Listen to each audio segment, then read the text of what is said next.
I'd like to share today with you one of my favorite books. It's called Caps for Sale. This is a tale of a peddler, some monkeys, and their monkey business.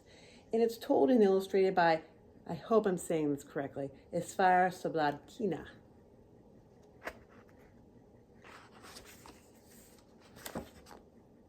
Caps for Sale.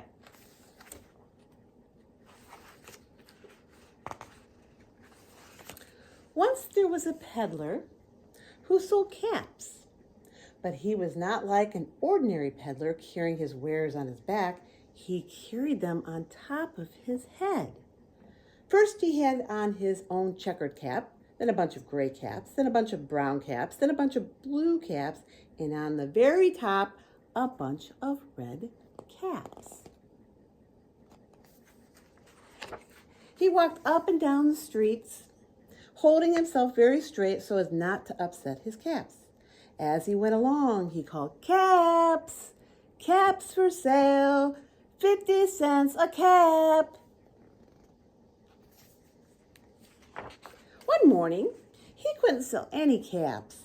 He walked up and down the street, and he walked down the street calling, "Caps, caps for sale, 50 cents a cap." But nobody wanted any caps. Nobody wanted even a red cap. He began to feel very hungry, but he had no money for lunch.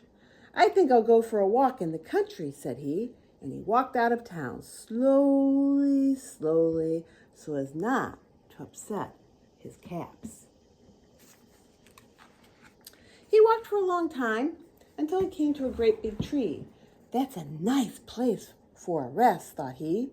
And he sat down very slowly under the tree and leaned back little by little against the tree trunk so not to disturb the caps on his head.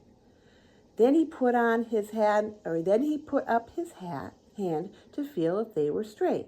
First his own checkered cap, then the gray caps, then the brown caps, then the blue caps, then the red caps on the very top.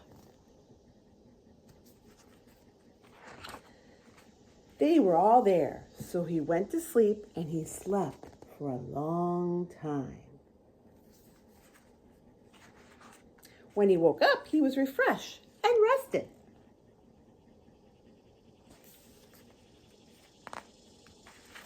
But before standing up, he felt with his hand to make sure his caps were in the right place.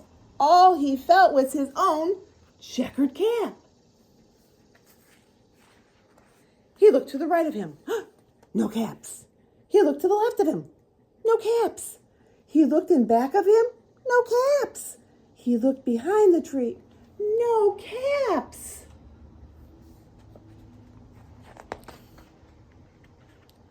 Then he looked up in the tree.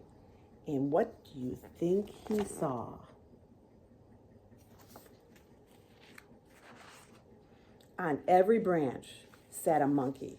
On every monkey was a gray, brown, blue, or red cap.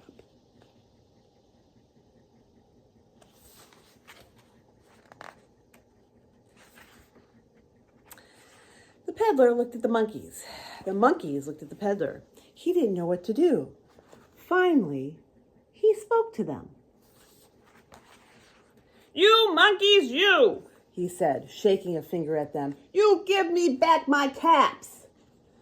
But the monkeys only shook their fingers back at him and said, "Tss, tss, tss." This made the peddler angry. So he shook both hands at them and said, "You monkeys, you give me back my caps." But the monkeys only shook both their hands back at him and said, "Tss, tss, tss." Now he felt quite angry. He stomped his foot and he said, "You monkeys, you better give me back my caps." But the monkeys only stamped their feet back at him and said, "Tss, tss, tss." By this time, the peddler was really very, very angry. He stamped both his feet and shouted, "You monkeys, you must give me back my caps." But the monkeys only stamped both their feet back at him and said, "Tss, tss, tss, tss." At last, he became so angry that he pulled off his own cap, threw it on the ground, and began to walk away.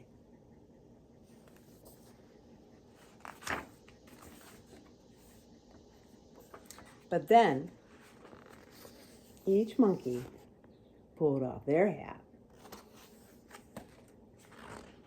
And all the gray caps, all the brown caps, all the blue caps, and all the red caps came flying down out of the tree.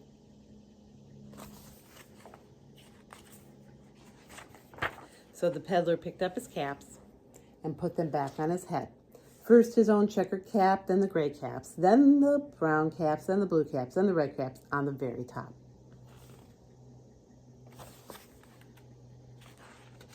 And slowly, slowly, he walked back to town calling, "Caps!